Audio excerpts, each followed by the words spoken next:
Might have to split that again to get most of that out. So you guys may be wondering what I'm up to now.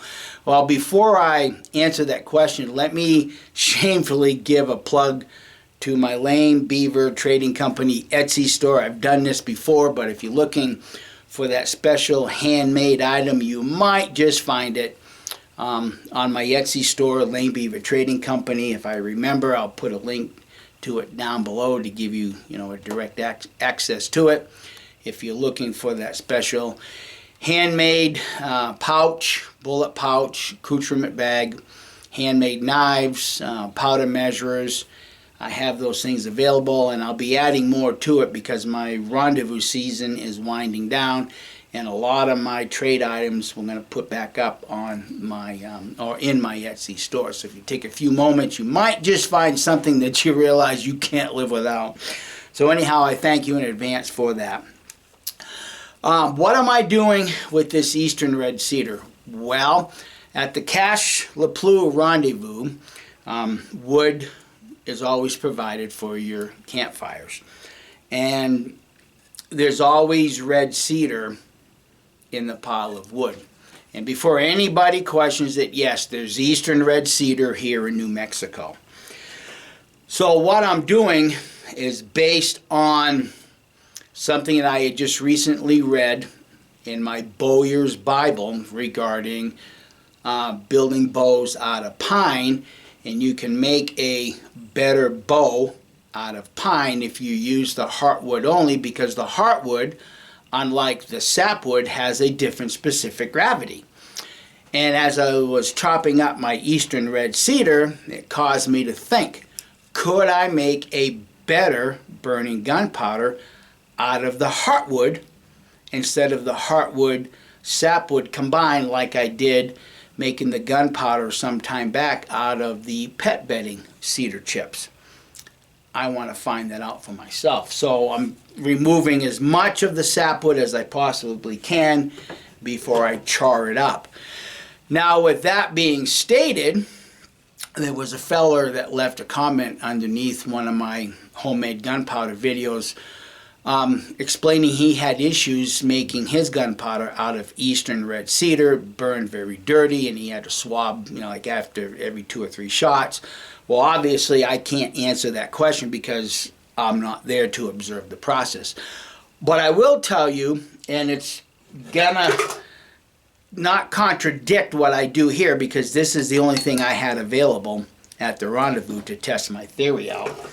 But I will tell you that when I make my gunpowder out of my junipers, the wood that I use was all the limb wood, just simply because the limbs are tighter as they're growing. The density is tighter, and that's why, when I talk about specific gravity when it comes to juniper, it's low to medium. Well, depending on where you get that wood to make your gunpowder could change the results, because by far and large, the trunk of the tree has a different specific gravity as opposed to the limb, because that's all based on how tight the growth rings are compared to what would be the sapwood or anything like that.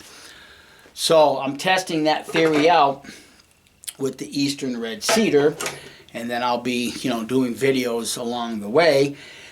And to give you a little bit of an update, also I'm at the end of my pulverizing the buckthorn alder, and you can see that this last batch that I have is right at that same color range that I observed with the 100 grams of Swiss that I put back in my ball mill and pulverized that.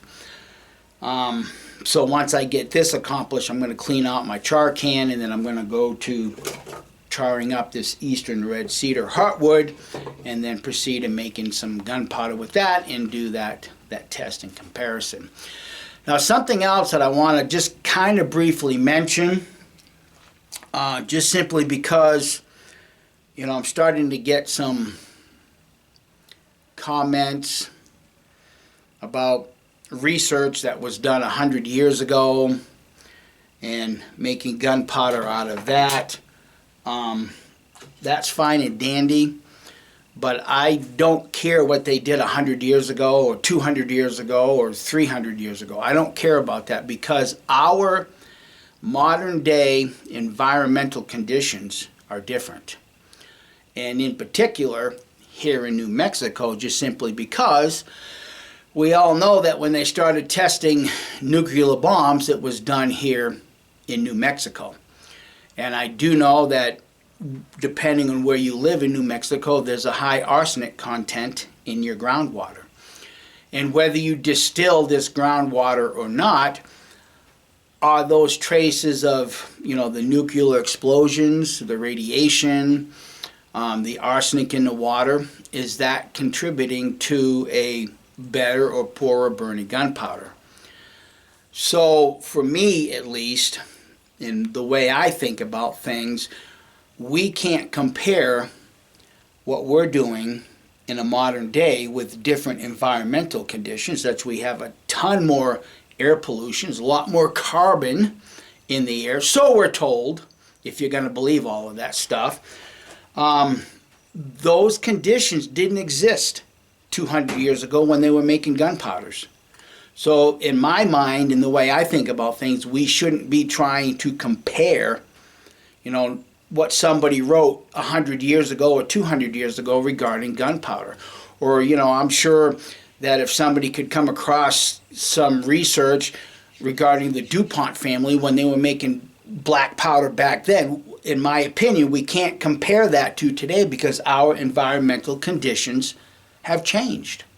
Okay, there's a lot more pollutions that we're dealing with, and despite what anybody says, okay, when you burn your gunpowder, like any other house fire, arson-related fires, there are always trace elements left behind.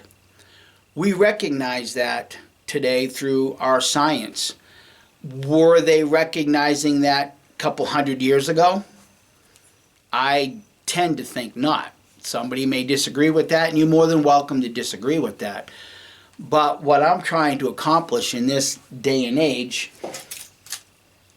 are we producing better or worse gunpowder than what they did 100 years ago?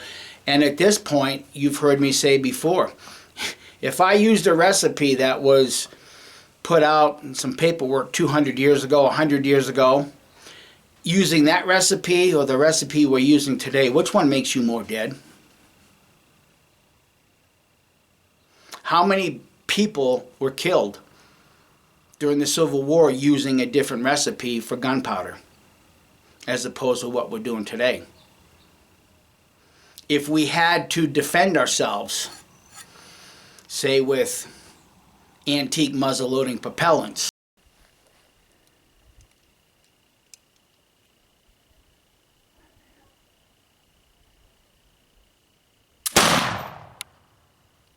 I hit something. Yeah. That cannon's moving. I don't know what I hit. Damn. Sounded Yes, sir. Well, Yes, sir. Guess what, Jonathan? Now you have to turn in that scorecard. Now you got to turn Now it I run in. my perfect score. That's didn't I? right. Yep. Are you more dead today than you were, say, during the Civil War? I think not. So again, I think in different terms when it comes to this whole concept of homemade gunpowder. So, anyhow, friends, thanks for watching. I'm gonna get busy finishing up the pulverizing of my buckthorn alder. And again, my ultimate goal in the buckthorn alder, is it really the alder that's creating a clean burning gunpowder, or is it the heavy graphite glazing that does it? That's what I'm about to find out. So thanks for watching this video, and we'll catch you real soon out on the shooting range. Bye.